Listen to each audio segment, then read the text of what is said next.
Anybody uncomfortable yet? I'm great. I knew this was coming. It was 90 seconds. 90 seconds of what was supposed to be silence, although it got interrupted by a few people. And in a world that is full of noise, in a world that is fast-paced, it's pretty rare that we come into moments that are silent. So much so that when we find ourselves unexpectedly in them, sometimes we just don't know what to do we? Anybody crawling under your skin in that moment? You're just like, I need some noise, I need something, or I've just got to get out of here, right? Now, granted, I sprung that on you, and that's what made that awkward for you. Because maybe if you knew it was coming, some of you would have said I could sit in this all day because my life is so chaotic, my life is so fast-paced, my life is so loud, I need more of that in my life. And if we find ourselves in that place where we could use more silence in our life, we have to ask ourselves the question, well, why don't I have it? Now, some people might say, well, I don't have silence in my life because I'm actually trying not to have any because silence scares me. It's disorienting. It disturbs me. I don't know what to do with it. I'm alone with my thoughts in that moment.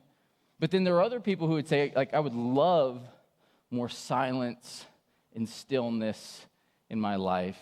And if that is the case, why do we not have more of it?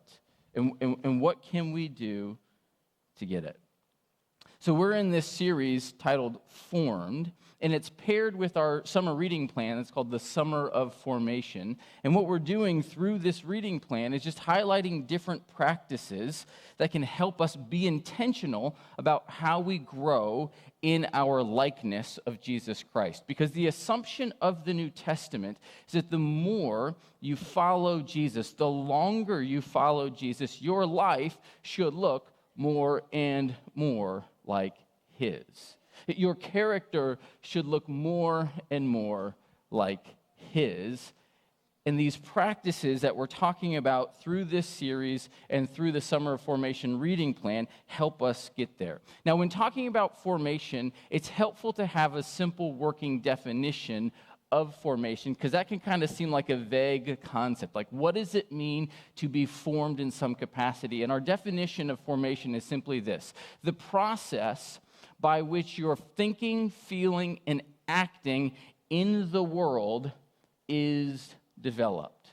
So the way you think about things, the way you feel about things, the way you react to things, the way you engage with things, it's this idea that you are undergoing this process of formation that is shaping your thinking, your feeling, and your acting. And what that highlights is that formation isn't just a spiritual reality. Formation is a human reality, meaning everybody is being formed by something, because everybody has certain thoughts about things in the world. People feel a certain way about things in the world. People act towards different things in the world. Our being is always being shaped. And the outcome of your formation is dependent on the thing to which you are submitting.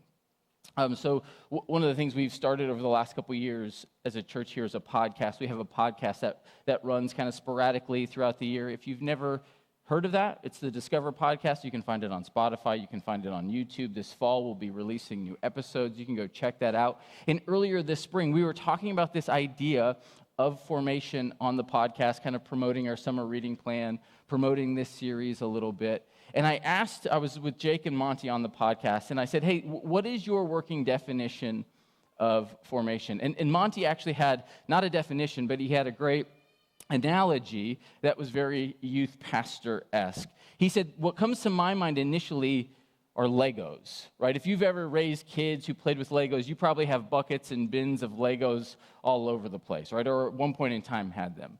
And one of the great joys of Legos is that you can build anything you want with Legos. He said, you can do I have no idea what this is. I just found this on the internet, but it looks to be some sort of dessert truck thing that some kid dreamed up.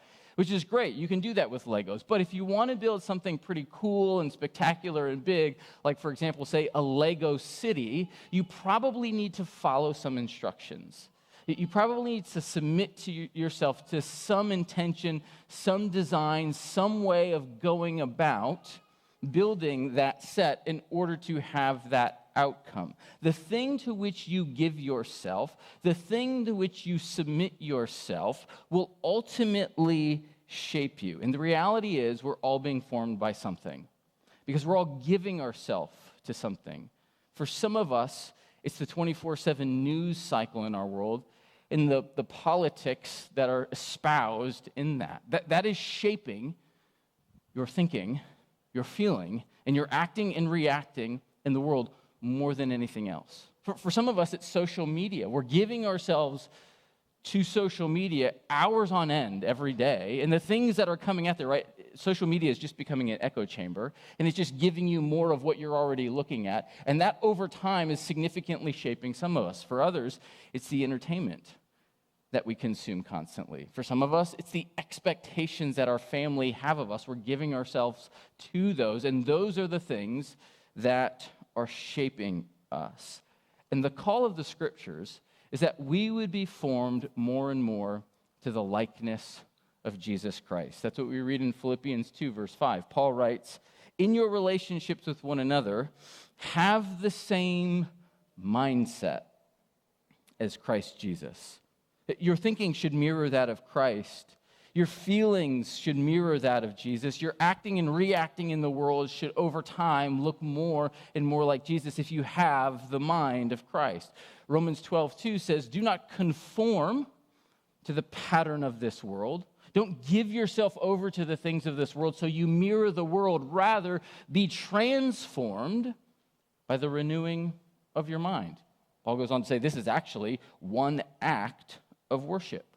And then I love this verse in 1 John. 1 John 2:6. He says, "Whoever claims to live in him being Jesus, whoever claims to be in Jesus and live in Jesus must live as Jesus did."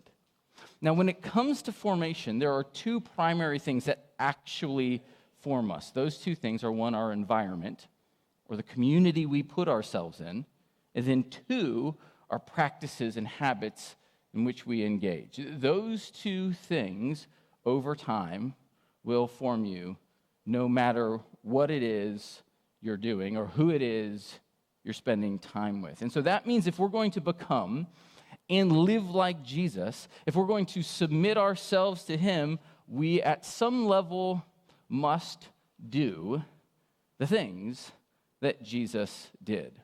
We must engage with the practices in which Jesus engaged. We must put ourselves in the type of community that Jesus was trying to foster. Now, within the context of spiritual practices and formation, silence is one of those things that Jesus engaged with. And in our summer formation reading plan, we put silence under this category of practices that we called relinquishing practices, things that we let go of, which means at some level we're letting go of control and we're submitting ourselves to something else. In the summer formation plan, we highlighted 3 specific practices under this relinquishing category. Those were silence, fasting, and Sabbath. And so what I want to do this morning is give you just a quick overview on those 3 disciplines, on those 3 practices, in hopes that you see the why behind them. Because if you're anything like me, silence is really hard for me. Like, I'm constantly filling my life with noise. Fasting is also really hard for me because I just like to eat, and I like good food, right? And Sabbath is probably the worst for me because I have a really hard time slowing down. And I wonder if anybody else resonates with that. Like, yes, silence, fasting, and Sabbath are all really hard for me, but I wonder if we understood what they give us, if we would start to think about them differently and maybe even consider engaging with them. So you could say it this way, that the practice of relinquishing, the practice of letting go, enables us to receive. The practice of relinquishing actually enables us to receive. Now that raises a question, the question of being what? Like, what does it actually enable me to receive. And my hope is that you'll start to see that as we move through the rest of our time together and think to yourself, yeah, I want some of that in my life. So maybe some silence isn't a bad thing. Maybe fasting from something would actually be okay. Maybe with slowing down and practicing a little bit of Sabbath might do my soul some real good.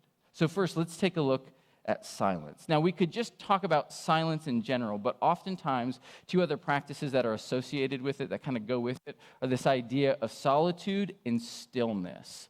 So when we think about silence and we look at the life of Jesus, there's a real good chance that he's engaging in all three of these practices at the same time. And all I want to do is look at these three things within the context of Jesus' ministry, and where we see Jesus' ministry beginning is in a place of solitude, silence, and stillness. In Luke's gospel, in Luke chapter 3, Jesus goes to the river, the Jordan River, where John the Baptist is baptizing. He submits himself to John's baptism, and then it says that he goes into the wilderness for 40 days. He's led by the Spirit into the wilderness for 40 days, where he's alone, and he fasts, and he prays. Now, part of what's happening when Jesus is in the wilderness for 40 days is he's being tested and tempted by the devil. And what he's doing there, in some ways, is a prophetic act in that he's retracing Israel's story. Israel was in the desert for 40 years. Jesus was in the desert for 40 days. Israel was continually tested, and they failed. Jesus goes into the wilderness for 40 days. He's continually tested and comes out victorious. Now, what's interesting is the description of Jesus when he comes out of the wilderness for 40 days, not having eaten anything and being repeatedly tested and tempted by the devil. You would think he would come out depleted, worn out, and barely hanging on, but it says in Luke 4:14, Jesus returned to Galilee in the power of the Spirit, and news about him spread through the whole countryside. Notice, Jesus spent 40 days silence, solitude, fasting, and prayer, and he comes out in the power of the Spirit. Somehow he was accessing supernatural power in that moment that carried him into the beginning of his ministry. Now, as you read through Luke chapter 4, Jesus starts to minister, and news about him starts to spread. And one of the first things that he does is he starts to heal anybody who has any sickness or disease. If you read through chapter 4 of Luke, he's healing, and he's healing, and he's healing. There's a guy in the synagogue that he heals. Peter's mother-in-law is sick, and he heals her. People just start bringing their sick and their lame to him, and he's healing, and he's healing, and he's healing over and over. And on one day, it seems like that's all he did for a full day. And then you read the close of that day, and then the next day begins. This is Luke 4, verse 42. It says, at daybreak, Jesus went out to a solitary place. In Mark's gospel, when he recounts this same moment, it says he went out to a solitary place to pray. And the people were looking for him, and they came to where he was, and they tried to keep him from leaving. So everybody's like, hey, this has been great. He's been doing all these wonderful things for us. We should find a way to keep him here so he can keep doing things for us. But Jesus said to them, verse 43, I must proclaim the good news of the kingdom of God to other towns also, because that is why I was sent. And he kept on preaching in the synagogues of Judea. Essentially, Jesus tells them, no, I'm not going to stay here. I'm going to keep going, which means at some level, Jesus had clarity about his calling. In Luke 4, you see Jesus spending 2 separate times, one an extended period of time, one a morning, in solitude and silence. And what he does on the back end of those moments is he comes out with power and he comes out with clarity. He knows who he is. He knows what he's about. He knows what he has been called to do, and he's empowered by the Spirit in him. And what I wonder is if anybody here this morning is saying to themselves, hey, I could use a little bit more power in my life. I could use a little bit more supernatural power in my daily life. And yes, life seems really chaotic and confusing, and some clarity would be great. Anybody? Could it be then that one of the ways you gain clarity and supernatural power is through the counterintuitive practice of silence, stillness, and solitude. Maybe those are the things you need to recharge. Maybe those are the things you need to see life clearly as you spend time in God's presence where his power is given to you, as you spend time in silence so you can hear him clearly and go out into the day and do the next thing you're supposed to do. Then as you move on through Luke 5, right, you go from Luke 4 to Luke 5, Jesus is calling disciples, he's continuing to teach, and he's continuing to heal. But then you come to Luke 5, verse 16, and it says this, "But Jesus often withdrew to lonely places and prayed." It was a regular habit for Jesus. Even though you maybe only see it a handful of times in the Gospels, it's a regular habit for Jesus because he knows power comes from God's presence. He knows that clarity comes from God's Spirit. And I think one of the reasons why we struggle with silence is because silence isn't just an external environmental reality. I mean, we could, again, try and sit in silence in this room for another 90 seconds. And we could actually get there without anybody shouting or saying anything. But the question is, how silent is it in your head, right? How silent is it in your heart? Like, what are the things that are turning over repeatedly in your mind about, hey, what I got to do after this, where we're going next, what tomorrow brings, what the next day brings? Because sometimes our minds are so full of stuff, it's hard to actually sit and be still. This last week, I was up at a camp in the UP speaking for the week, and I had just Lucy with me. It was just the two of us. We had a great time together. On the ride home, I asked her a question. This was a very different sort of camp than other camps we'd been to. It was a smaller camp, maybe 100 people total. And I asked her, hey, what did you like about this camp? And what did you not like about this camp? And she said, oh, I liked that it was a smaller camp because it just made everybody connect together. Like, you had to connect with these people because these were the only people who were there, and you got to know these people better because there were less people. It's like, oh, that's interesting. What did you not like? She's like, oh, I missed some of the other activities that other camps have had, like rock walls, climbing walls, boating, tubing, those sorts of things. So I'm listening, and I'm trying to practice good listening skills by repeating what she said, and I said, oh, so you liked that the camp didn't have all these activities so that you could connect. And she just looked at me like, Dad, that is not at all what I said. I was like, wait, say it again. And she told me her answer again. And I realized, I was listening, but I wasn't listening. As we were driving, I was actually thinking about all the things that were coming our way the next day when we got home. I was thinking about the week ahead. I was trying to engage in listening, but I wasn't doing it at all. And so for us, we might have a real hard time entering into silence and solitude because maybe our environment is quiet, but our internal life is not. And I think the invitation of Jesus is not to get discouraged by that, but to keep going back to the practice and trusting that over time, you will be able to settle in to the silence. You will be able to settle in to the solitude and notice that over time, you will receive clarity from the Lord. His word will come alive to you. You will be recharged with supernatural power because you spent that time with him. And so Jesus regularly practices silence, and what he receives, at least in Luke 4, is clarity and power. Now from there, we're going to look at fasting. And one of the things that is challenging for me about fasting is I hate the pit in my stomach when I'm hungry. It's we just want to go, we just want to eat. And what's interesting about Jesus' life is that apart from fasting in the wilderness, I don't know if we actually have another time where Jesus practices fasting in the Gospels. Maybe it's there and I've missed it, but I haven't been able to think about it over the last couple of weeks. And what's really interesting is that Jesus is actually criticized for not fasting. We read this in Mark 2, 19 and 20. It says, after the Pharisees have said, hey, John's disciples are fast, but yours do not. Why is that? And Jesus says, how can the guests of the bridegroom fast while he is with them? The bridegroom being a reference to himself. They cannot as long as they have him with them, but the time is coming when the bridegroom will be taken from them, and on that day they will fast.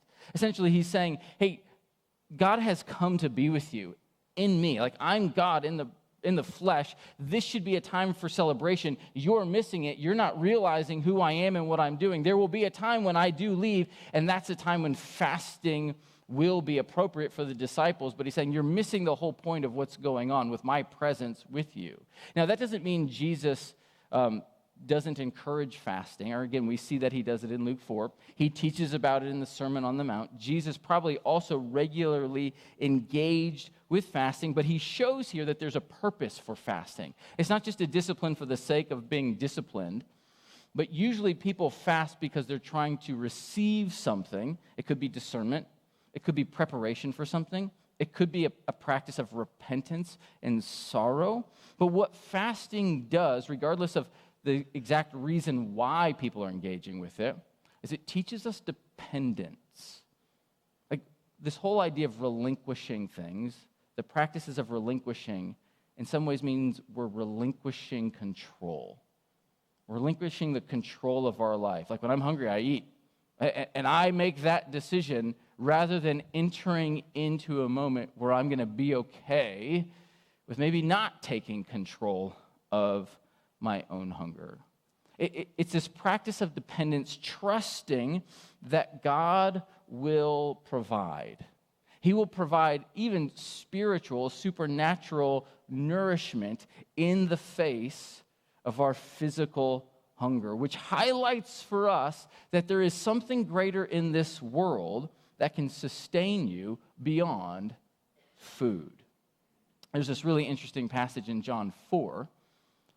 Just last week, right? Our friend Tarek was here. He talked about the woman at the well, if you were with us last week.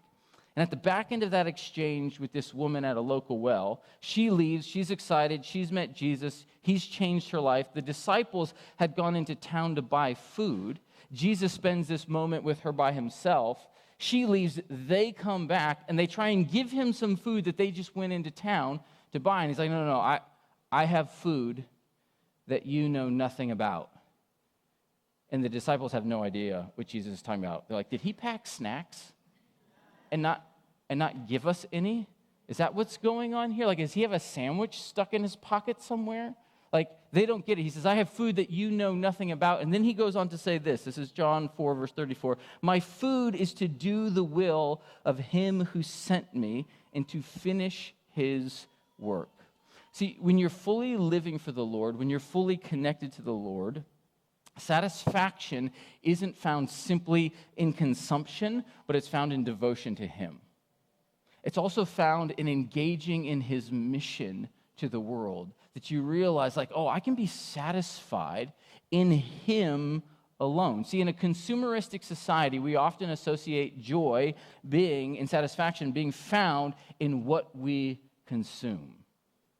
If you've ever seen the movie Trolls, right, the little cartoon movie Trolls, made by DreamWorks, these little tiny fluffy-haired trolls hide underground because the big monsters of Bergentown are out to get them to try and eat them. And there's a belief by the monsters of Bergentown is that the only way to be happy is to eat a troll. Their whole life is devoted to trying to get trolls to eat them because they believe they will be happy by what they consume. Oftentimes we think the same. Maybe we don't actually voice that, but we live that way.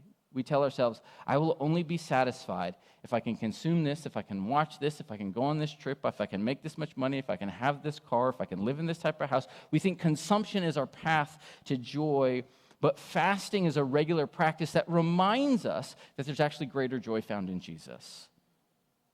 It's not based on what we consume, but it's that he will sustain us, he will provide what we need. And so therefore, we can find joy and satisfaction in him alone.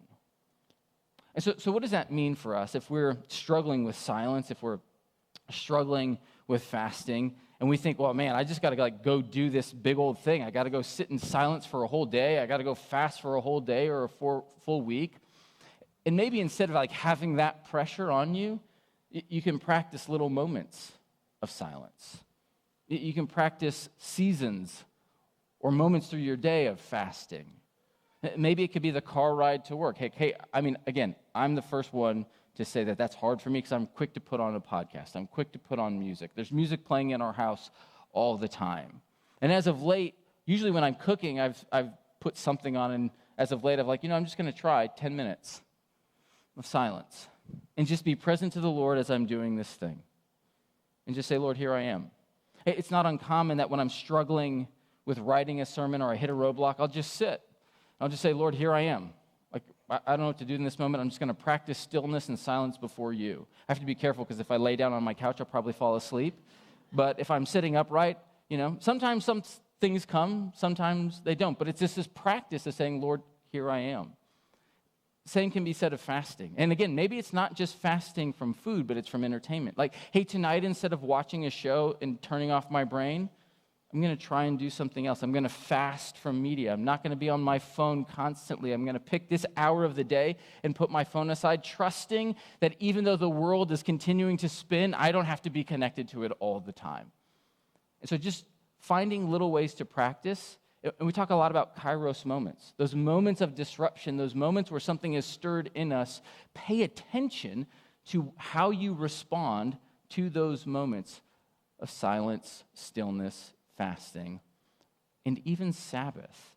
Because what we see is that Sabbath is right in line with those things. Now, again, when you look at the life of Jesus and you look at how he engaged with Sabbath, in the scriptures, Jesus actually breaks the Sabbath more than we see him engaging with the Sabbath. And he does it intentionally, right? Oftentimes, Jesus breaks the Sabbath by picking grain on the Sabbath or healing people on the Sabbath. And he does it intentionally to disturb the religious leaders of his day because he's trying to break the religiosity that they have imposed on it.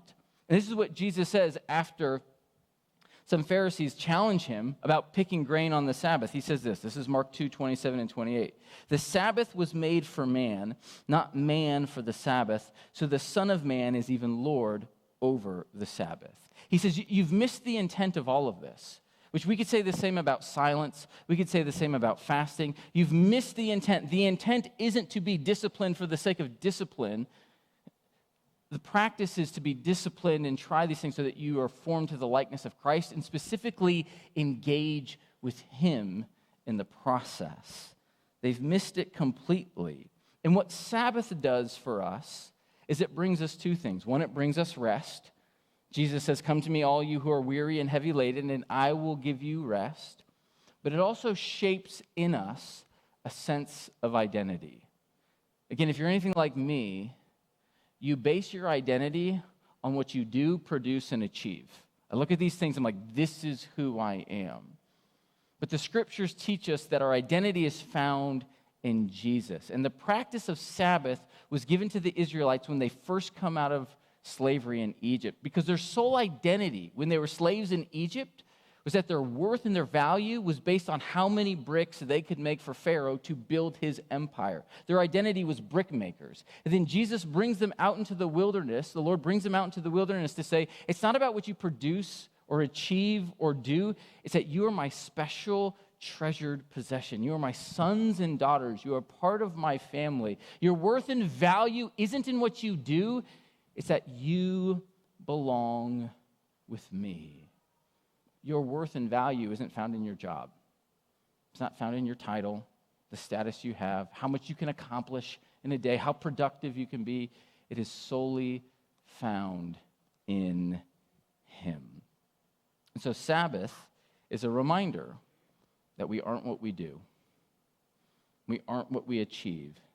We aren't what we produce. I don't know if anybody here over the last couple years has gotten into the show The Bear, but Becky and I have watched it and loved it. Now, it is probably one of the most stressful shows I have ever watched. It's also full of language, so I'm not giving this as like a disclaimer, or I'm not giving this as an endorsement. Just know that it's full of language. If you think, oh, my pastor's watching this show. But it really captures the stress of the restaurant industry as it follows this main character. His name's 𝘾𝙊𝙉𝙉𝙀. They call him the Bear, as he takes this crummy beef sandwich shop into a fine dining restaurant. And in season 3, it starts with all of these flashbacks of all of these chefs he worked with, and some of the ones who berated him about the food he produced and really put him down derogatorily because he's what the chef thinks is producing is no good. And you find through the rest of that season that a lot of what's driving him is this voice inside his head that I am what I produce. And what I have to do is I have to produce something good so somebody will be pleased with me. And it's the thing that's causing his breakdown. And it's the thing that is putting him on this downward spiral. When we look for our identity and what we do, produce, and achieve, we can only sustain that for so long before it all starts to fall apart. And Sabbath is a reminder that your final identity is found in Jesus. And so here's the encouragement. Here's the encouragement of today. So again, you don't have to be an expert on these. You don't have to put these three practices as now like a spiritual to-do list alongside your already busy life. But to ask the question, do I want power and clarity in my life? Do I want to be more dependent on God and trust that he will supernaturally nourish me? Do I want rest and have the ability to rest in who I am in Jesus, not in my accomplishments? If you say yes to that question, then the invitation is to try and put these things into practice, to try and just take one of them this next week.